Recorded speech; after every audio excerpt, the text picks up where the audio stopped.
شرور أنفسنا ومن سيئات أعمالنا من يهده الله فلا مضل له ومن يضلل فلن تجد له وليا مرشدا وأشهد أن لا إله إلا الله وحده لا شريك له وأشهد أن محمدا عبده ورسوله اللهم صل وسلم وبارك على نبينا محمد وعلى آله وصحبه وسلم تسليما مزيدا وبعد إخواني وأخواتي في الدين عزكم الله Bapak Ibu saudara-saudari sekalian jamaah salat subuh Masjid Kiai Haji Ahmad Dahlan yang dimuliakan oleh Allah Subhanahu wa taala.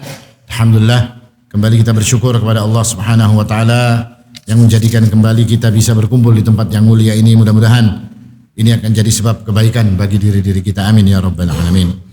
Ikhwani wa akhwati fid din azzakumullah, dalam sebuah hadis diriwayatkan oleh Ibnu Umar bahwasanya Rasulullah sallallahu alaihi wasallam mengatakan, "Ma haqqum ri'im muslimin lahu syai'un yusi fihi yabitu lailataini illa wa wasiyatuhu maktubatun 'indah." Tidaklah pantas bagi seorang muslim yang mempunyai sesuatu untuk diwasiatkan, lalu kemudian dia tidak melakukan itu sampai 2 malam berikutnya masih belum dia lakukan, maka kata Nabi SAW, ini sesuatu yang tidak pantas.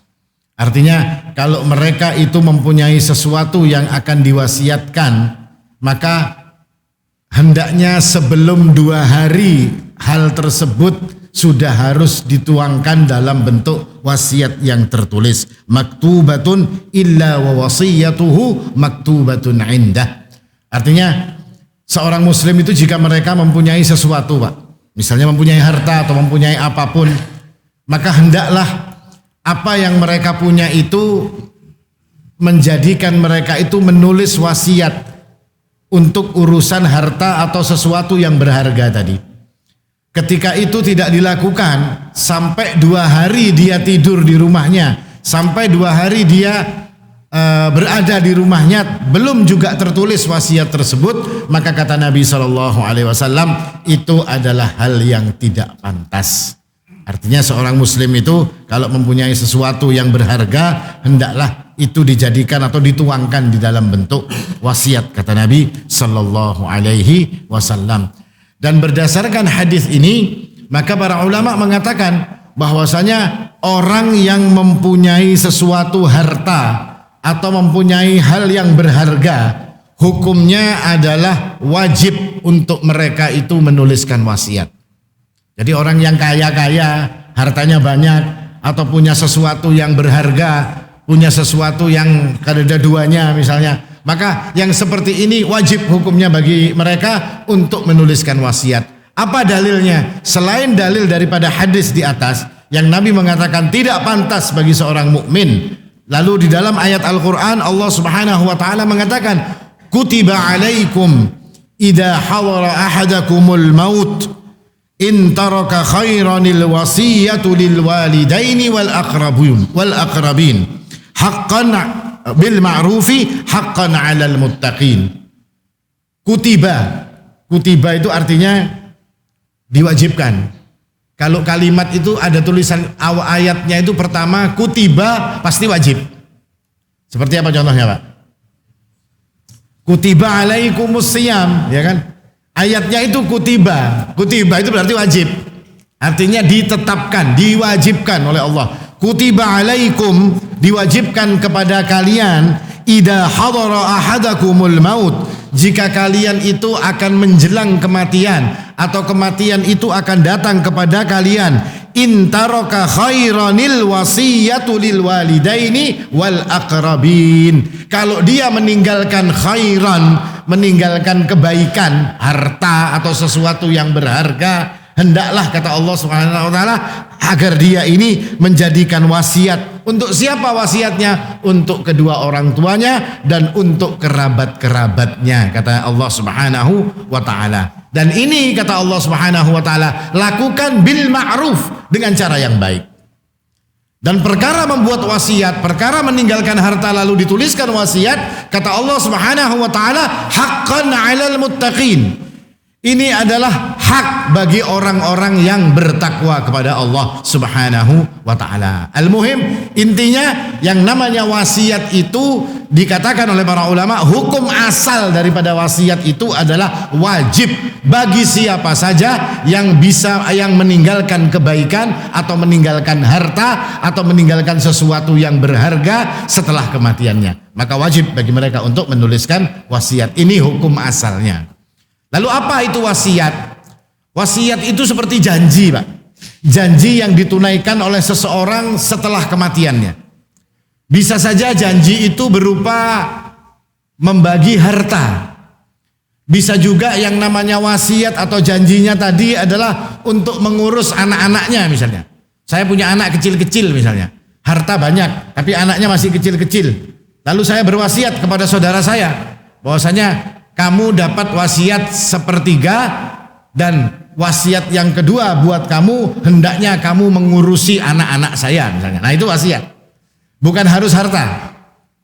Artinya wasiat-wasiat itu adalah sesuatu yang dijanjikan atau akan dilakukan oleh seseorang kepada yang diperintahkan kepada orang lain, diminta kepada orang lain untuk dilakukannya setelah orang ini meninggal. Itu namanya wasiat. Yang jelas kata para ulama, wasiat itu janji seseorang setelah kematiannya nanti untuk ditepati. Dan ini bagi perkara-perkara yang dia miliki, Pak lah. Kalau tidak memiliki nggak boleh wasiat. Saya misalnya wasiat, nanti kalau saya mati tolong PT apa misalnya ini tolong diaturakan. PT-nya ampun Cina sekalinya, lain ampun seorang. Ya kada bisa itu, Pak. Wasiat itu yang milik kita. Atau jagakan anak-anak saya, dicari orang, anaknya yang mana? Kada berisi anak sekalinya. Anaknya yang mana hendak dijaga? Tidak. Tapi wasiat itu adalah kepada sesuatu yang orang itu memilikinya. Nah ini gambaran umum daripada wasiat. Hukum asalnya adalah wajib dan wasiat itu kepada sesuatu yang mereka miliki. Yang kedua, wasiat itu diberikan atau ditunaikan setelah kematiannya sebelum dibagi warisnya. Jadi harus wasiat dulu. Karena Allah mengatakan dalam ayat yang panjang, Allah katakan di akhirnya mim ba'di wasiyatin yusi biha audain. Setelah wasiat dan setelah bayar hutang baru yang namanya warisan itu akan dibagi. Nah ini syarat bagi penunaian wasiat. Lalu kemudian para ulama membagi wasiat itu menjadi 3 bagian. Ada wasiat yang wajib, ada wasiat yang haram, ada wasiat yang mubah. Apa saja wasiat yang wajib? Wasiat yang wajib itu terbagi 2. Yang pertama adalah wasiat yang berhubungan dengan milik orang lain. Seperti apa? Seperti utang, seperti barang milik orang lain. Seseorang yang punya utang, hendaknya dia menuliskan dalam catatannya sebagai sebuah wasiat untuk ahli warisnya bahwasanya dia punya utang dengan fulan sekian, dia punya utang dengan fulan sekian. Kenapa ini semua harus dicatat kalau kita punya utang? Supaya tidak terjadi keburukan nantinya. Karena ketika nanti ada orang yang datang kepada ahli waris kita, kepada anak kita, datang mereka dan mengatakan, bapakmu punya utang, sedangkan kita tidak menuliskan dalam wasiat kita. Lalu anak kita akan mengatakan, mana buktinya kalau bapak saya punya utang? Boleh dia mengatakan seperti itu. Dan anaknya berhak untuk mengatakan, mana buktinya kalau orang tua saya punya hutang? Kalau ada buktinya kami akan membayar. Kalau tidak ada buktinya kami tidak akan mau membayarnya. Apakah boleh ahli warisnya melakukan ini? Boleh. Tidak masalah ahli warisnya mengatakan seperti itu. Kenapa? Karena memang tidak ada bukti. Tidak ada bukti-bukti yang menunjukkan bahwasanya orang tuanya punya utang. Dan ketika orang itu tidak menuliskan hutangnya, ternyata dia memang punya utang, maka ini akan jadi masalah bagi dirinya kelak di akhirat. Bahkan sebelum akhirat, saat matinya pun orang ini akan mendapatkan masalah. Nabi SAW mengatakan, nafsul mu'min mu'allaqatun bidainihi hatta yuqda. Jiwanya seorang muslim itu tergantung dengan utangnya sampai utang itu dilunasi.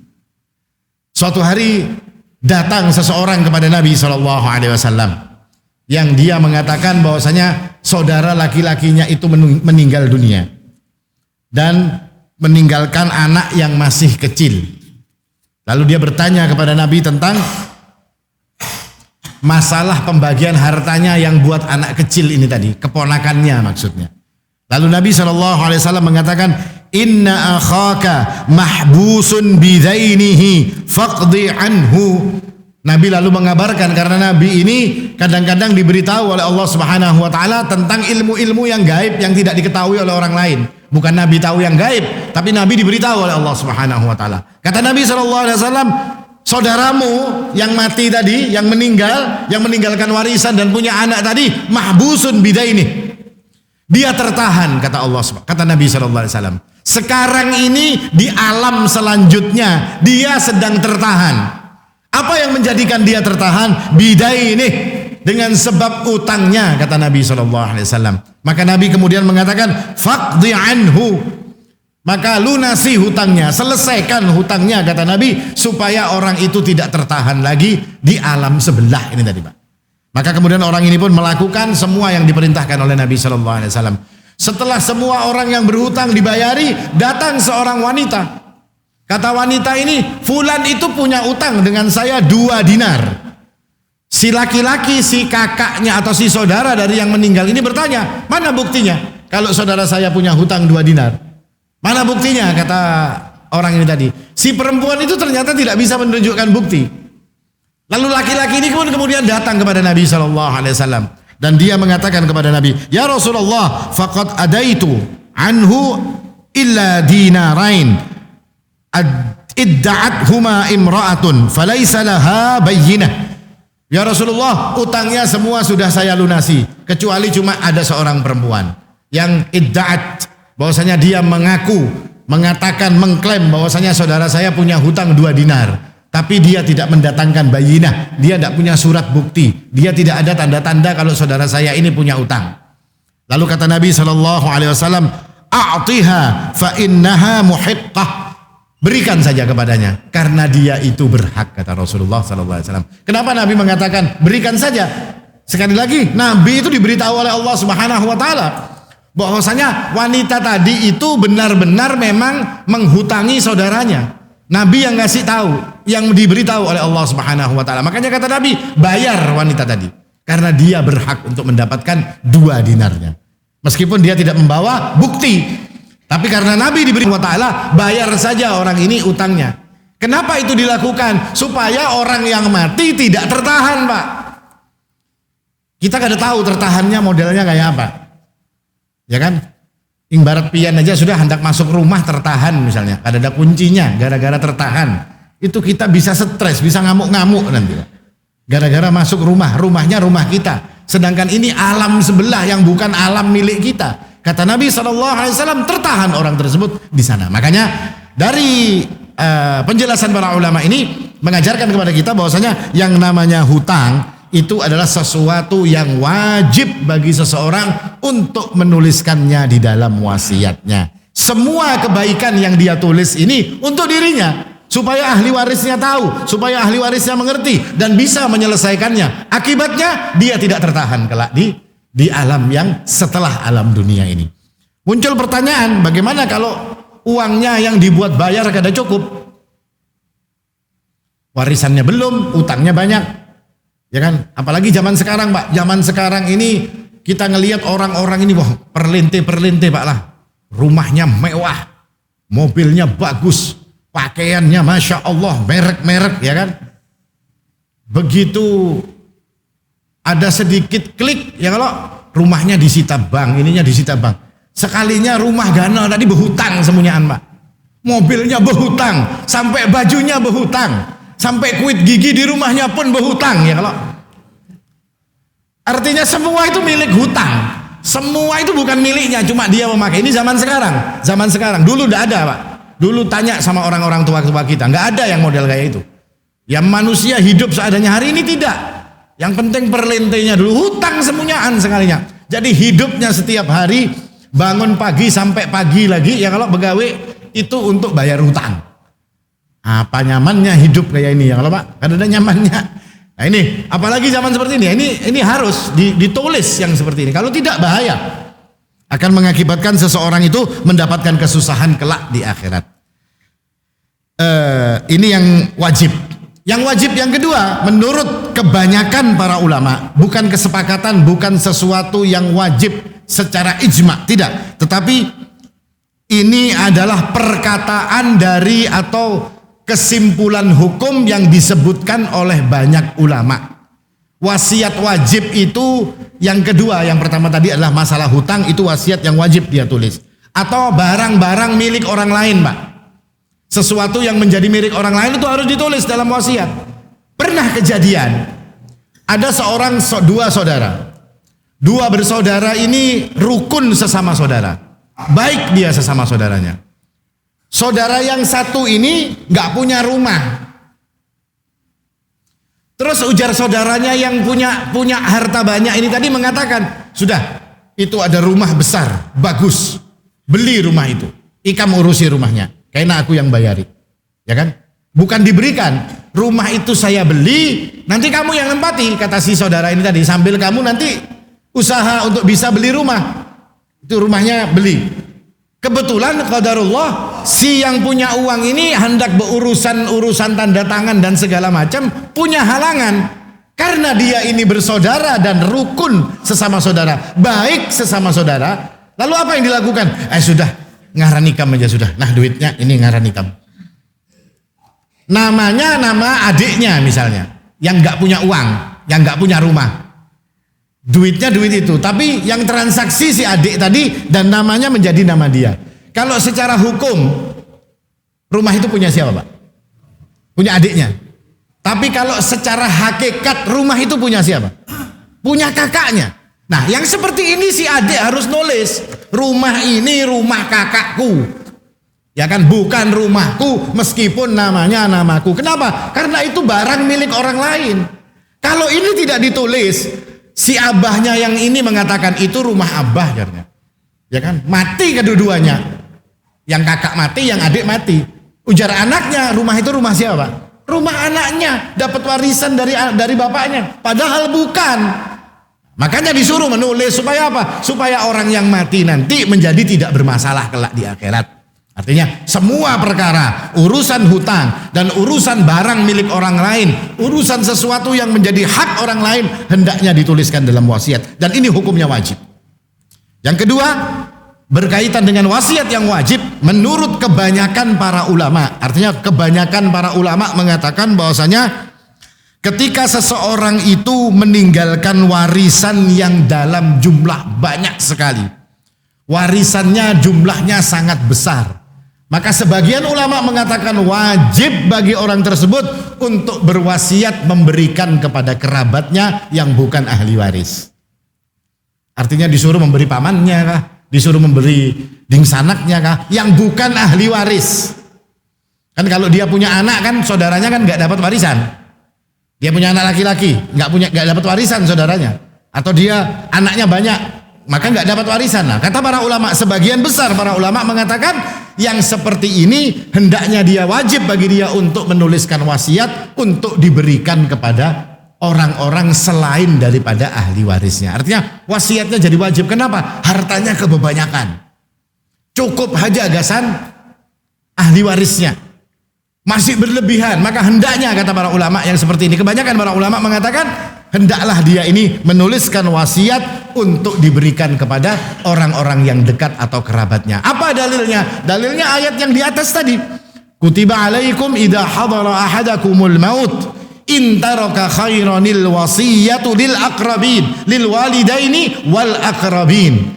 Kalau diwajibkan kepada kalian, kalau datang kematian kepada kalian atau akan datang kematian kepada kalian dan dia meninggalkan harta akhaira, maka al-wasiyah dengan cara yang baik, wasiatnya itu kepada siapa? Kepada al-walidaini wal aqrabin, dan kerabat-kerabat. Dan wajibnya ini karena apa? Karena dikatakan para ulama ada kalimat kutiba di sana. Diwajibkan untuk memberikan wasiat kepada al-aqrabin. Nah, ini wasiat yang wajib. Apakah yang namanya kerabat itu diberi? Ya, menurut para ulama berdasarkan ayat ini seperti itu. Lalu bagaimana kalau memang nggak cukup atau memang tidak banyak benar, tidak terlalu banyak untuk yang ditinggalkan sebagai warisan? Maka kata Nabi SAW, kalau sesuatunya itu tidak banyak, kalau sesuatunya itu cukup untuk keluarganya, maka tidak perlu untuk diberikan wasiat kepada orang lain. Karena kata Nabi SAW, innaka in tadhar warasataka aghniya'a khairum min an tadharhum alatan yatakaffafuna nas. Kamu meninggalkan ahli warismu dalam keadaan cukup itu lebih baik, kata Nabi, daripada mereka dalam keadaan kurang lalu mereka nanti akan minta-minta kepada manusia. Artinya cukupi dulu ahli warismu, itu adalah sesuatu yang baik. Tapi kalau itu berlebih jumlahnya sangat-sangat banyak, maka dikatakan oleh para ulama wajib bagi dirinya untuk berwasiat kepada orang-orang dekatnya selain daripada ahli waris yang seharusnya mendapatkan warisan tersebut. Nah, ini wasiat yang wajib. Yang kedua, wasiat yang muharramah, wasiat yang haram hukumnya. Seperti apa wasiat yang haram hukumnya ini? Adalah mewasiatkan sesuatu yang dilarang dalam syariat. Misalnya begini, saya berwasiat anak saya yang nomor 1 mendapatkan kebun ini misalnya. Apakah boleh wasiat seperti ini, Pak? Tidak boleh. Ahli waris itu sudah warisan, tidak boleh ahli waris plus wasiat. Sudah dapat warisan, dapat wasiat pulang. Akhirnya kadang kemana-mana duitnya kayak keseikung orang aja. Wasiat itu bukan untuk ahli waris. Wasiat itu untuk selain daripada ahli waris. Jadi kalau sudah anaknya dapat warisan, tidak boleh dikasih wasiat. Nah, kalau ada wasiat yang seperti ini, terjadi seperti ini, dan ini banyak sekali terjadi di masyarakat. Sudah bapaknya mati, dibuka wasiatnya, rumah ini buat ini, rumah ini buat ini, rumah ini buat ini. Boleh dia melakukan itu saat dia belum mati. Dia masih hidup, masih sehat. Rumah ini gasan nikam, rumah ini gasan nikam, rumah itu gasan nikam. Boleh dia melakukan seperti itu. Tapi ketika dia sudah mati, lalu dibuka wasiatnya, ternyata di wasiat ada tulisannya, rumah ini gasan si A, rumah ini gasan si B, rumah ini gasan si C. Ini wasiat, tidak boleh wasiat yang seperti ini. Nah, terus maunya seperti apa? Ya semuanya itu A, B, C, D itu milik ahli waris semuanya. Tidak bisa ditentukan ahli waris yang ini ahli waris, tidak bisa.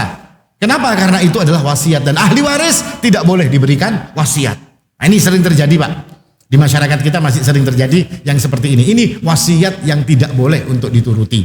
Artinya dikembalikan kepada asalnya saja. Tidak boleh untuk dilakukan wasiat yang seperti ini. Atau wasiat-wasiat lain yang bertentangan dengan kaidah-kaidah agama misalnya. Menyuruh untuk berwasiat untuk melakukan perkara-perkara yang mungkin dilarang dalam syariat. Karena kalau aku matilah apa misalnya, lakukan apa misalnya yang sesuatu yang dilarang dalam syariat, maka ini adalah sesuatu yang haram untuk dilakukan wasiatnya. Nah, ini yang dijelaskan oleh para ulama seperti itu. Artinya perkara-perkara yang tidak boleh ini adalah perkara-perkara yang memang dilarang, tidak boleh di dalam syariat untuk dilakukan. Kemudian wasiat yang ketiga, al-wasiyatu al-mubahah. Wasiat yang mubah, wasiat yang boleh, semua orang boleh untuk melakukan seperti ini, ya kan? Adalah wasiat yang berkaitan dengan harta, akan tetapi tidak melebihi daripada sepertiga. Ini yang boleh. Kalau lebih daripada sepertiga, maka itu dilarang. Dia akan menjadi wasiat yang haram hukumnya. Tidak boleh untuk dipenuhi kalau lebih daripada setengah hartaku berikan kepada fulan, tidak boleh. Yang paling banyak itu sepertiga. Apakah sepertiga paling banyak itu lalu menjadi paling baik? Tidak. Karena yang paling sedikit daripada wasiat itu adalah yang paling baik. Sepertiga dengan seperempat bagus mana? Bagus seperempat. Seperempat dengan seperlima bagus mana? Bagus seperlima. Seperlima dengan sepersepuluh bagus mana? Ya bagus sepersepuluh. Nah, ini yang diajarkan oleh Nabi SAW. Karena Nabi mengatakan kepada Sa'ad bin Abi Waqqas, wathuluthu kathir. Sepertiga wasiat itu sudah banyak, kata Nabi SAW. Maka yang turun daripada itu adalah hal yang paling baik yang dijelaskan oleh para ulama berdasarkan hadis-hadis Nabi SAW. Makanya para sahabat itu seperti tercatat Abu Bakar, Ibnu Umar dan yang lain-lainnya, mereka bikin wasiat itu kecil, tidak seperti yang dikatakan sepertiga pas sepertiga tidak, tapi itu batas atas daripada wasiat yang diberikan kepada orang lain. Ini hikmah yang bisa kita ambil, artinya tiga macam daripada jenis wasiat yang dijelaskan di dalam syariat. Kalau wasiat yang berkaitan dengan hutang, dulu di zaman Nabi Pak, itu yang bayari Nabi. Ketika Islam ini sudah besar, Baitul Mal ini uangnya banyak, ya kan? Itu rakyatnya yang punya utang. Kata Nabi SAW, siapa yang punya hutang mati urusan meninggal, orang itu mati, kata Nabi SAW. Kalau dia meninggalkan warisan, maka warisannya untuk keluarganya, kata Rasulullah.